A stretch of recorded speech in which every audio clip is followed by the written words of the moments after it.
It's the Jon Justice Show, and thank you for checking out another episode. Be sure to like, subscribe if you're enjoying this on YouTube, and follow the podcast on whatever podcast platform that you are currently listening to. Prediction time on today's show. Andrew Breitbart, conservative commentator, may he rest in peace, and of course, founder of Breitbart.com, a website that I go to daily for my weekly radio show. He was famous for saying that politics is downstream of culture, pop culture. And if you want to change the culture, you got to change politics. And this has been argued to varying degrees, and I think there's some truth in it. There's variations on that, but there's truth in it.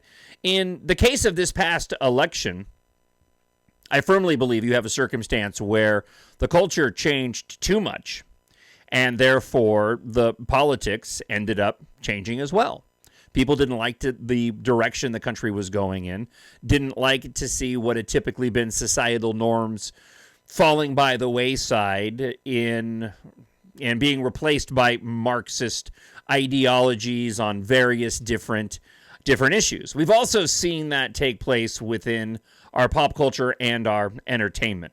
It's been really interesting to see how the popularity of Trump's victory has now transcended into pop culture, and I'll get to more of this in a moment, but specifically over the course of the past couple of weekends since Trump's victory, watching NFL games, UFC matches, golfing tournaments, people doing the Trump dance, right? To the point where even this morning there was an article, one of the first articles that I saw in doing my prep for the show when I got up at the ungodly hour of 2:30 in the morning, was a story locally. What is the Trump dance? It's about as close as local media is going to get with talking about the phenomenon of Trump's victory. But you're already beginning to see that change in the culture, a level of optimism. A lot of people have been pointing to signs that were already out there in our pop culture, that the country was ready to turn a corner and head back to what we are typically used to, relating to societal norms, meritocracy, exceptionalism, right? Getting away from DEI, ESG, and the woke mentality. It takes a while for change to take place, and oftentimes it takes an election. And certainly Trump, since he won 2 weeks ago, has definitely shown that he's ready to do what the voters are mandating of him. One of the references that I really appreciate relating to this phenomenon of politics being downstream from pop culture, a lot of people have pointed back to Top Gun Maverick. And what's interesting about Top Gun Maverick is, well, first off, the way that it relates to politics is that people pointing to that film and its massive, massive success. I mean, it's a fantastic movie. It's Star Wars with jet fighters without a distinct villain. It really is just the embodiment of, human, as I mentioned, the triumph of the human spirit, exceptionalism, defeating an enemy. It didn't beat you over the head with patriotism, but it didn't have to. This is what we want to see. We want to see strong characters and people doing incredible things and defeating an enemy, even if that enemy isn't of any major threat to us and isn't even spelled out specifically. What's interesting about that film, though, is the fact that it was completed prior to the pandemic. And I look at the pandemic as one of the main, if not the biggest factor into why Trump lost in 2020. I won't get into the discrepancy of the 10 million some odd votes that are missing when you look at the two elections, the one that preceded it and the one that we just had, and how there is this huge graph in the bar, in this huge bar in the graph of missing votes. I'm not going to get into all that. But Top Gun Maverick was made prior to COVID-19 and the pandemic taking place and everything that transpired since then, which ushered in the ability for so many of those on the left to begin to shift the culture away, especially given the fact that we weren't spending any time with and really haven't gotten back fully to spending a lot of time in public with groups of people. We see a return to sporting events over the past few years, but a lot of those public spaces where we would go and spend time together have been diminishing quite a bit, unless you're going to a Taylor Swift concert. You even have the chain restaurants are disappearing, not being able to compete because people's habits have changed. And the less time that you are out in public, the less you see of a normal public. I mentioned this on my weekly radio show today. I went to Disneyland, my favorite place on the planet, for the first time in 9 years after having gone at least once a year. I had an annual pass for a couple of years back in the mid-90s, but having gone at least once a year since I was 6, 7 years old, I think, at being born and raised in Southern California. So I went back for the first time in 9 years, having since moved here to Minnesota, and I was really taken aback by being in a crowd like that. That was the biggest crowd that I had been in the middle of since the pandemic, and I was struck by just honestly how normal everybody was. It wasn't what you saw being perpetuated in the mainstream media.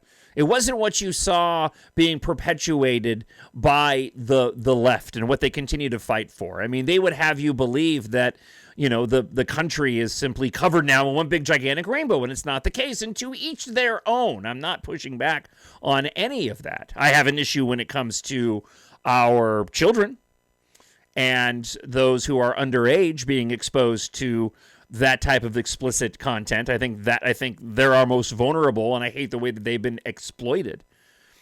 But being there at the parks, I was reminded that, you know what, we are kind of still just a regular society. And I firmly believe that with Trump's victory, and again, politics being downstream from pop culture, this was brewing within culture, right, and pop culture.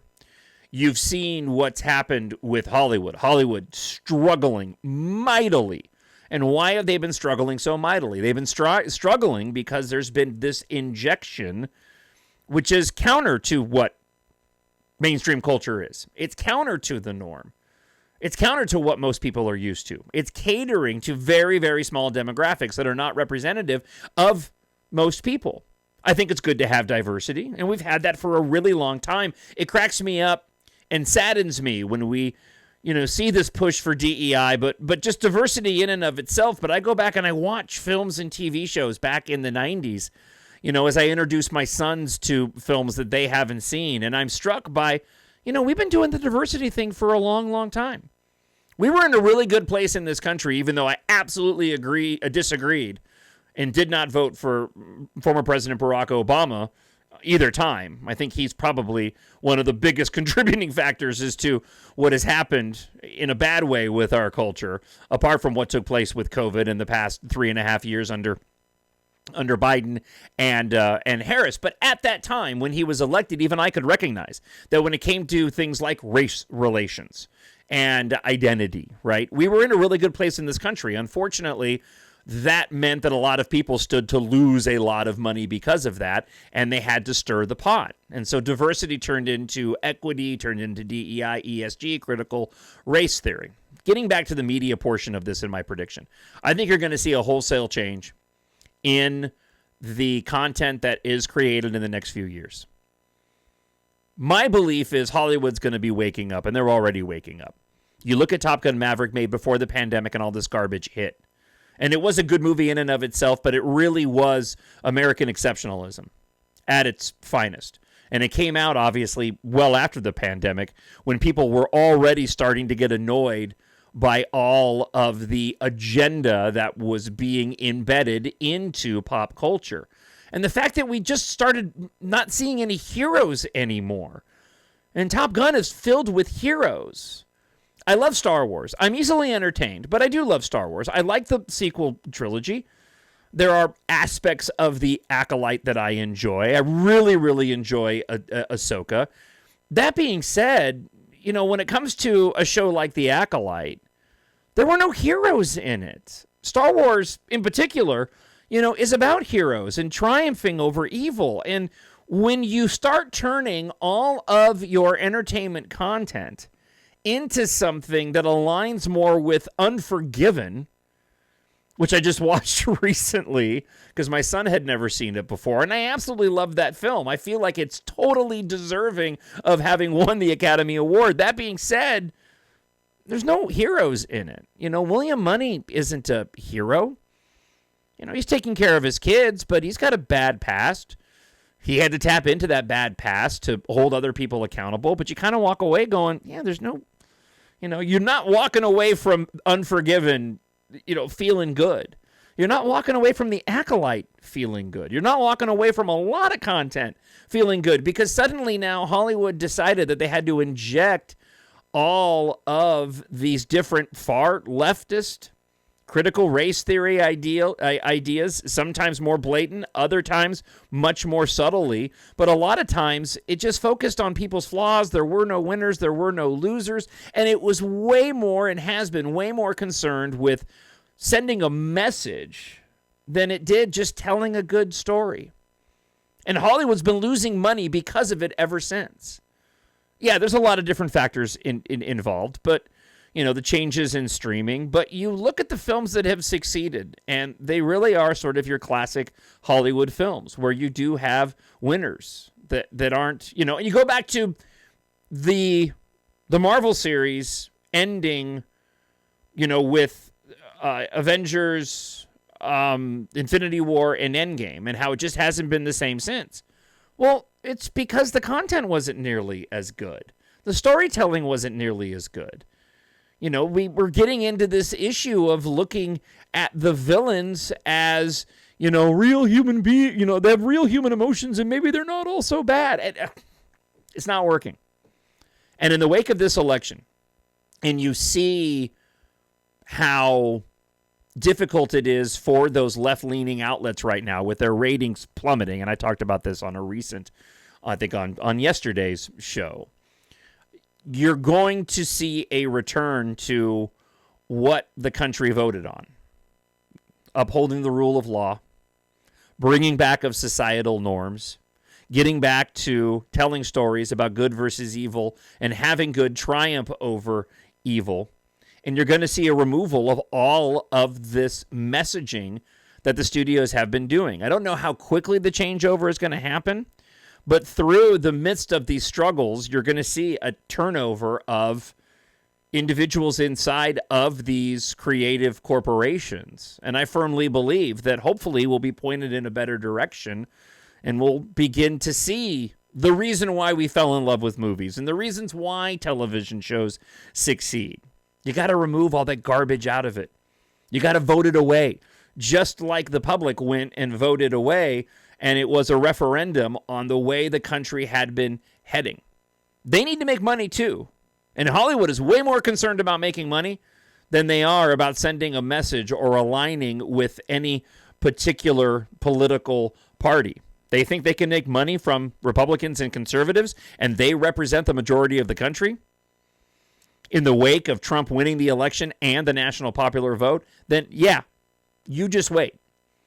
They'll start removing all that garbage that has been ruining so much of the content that you and I enjoy.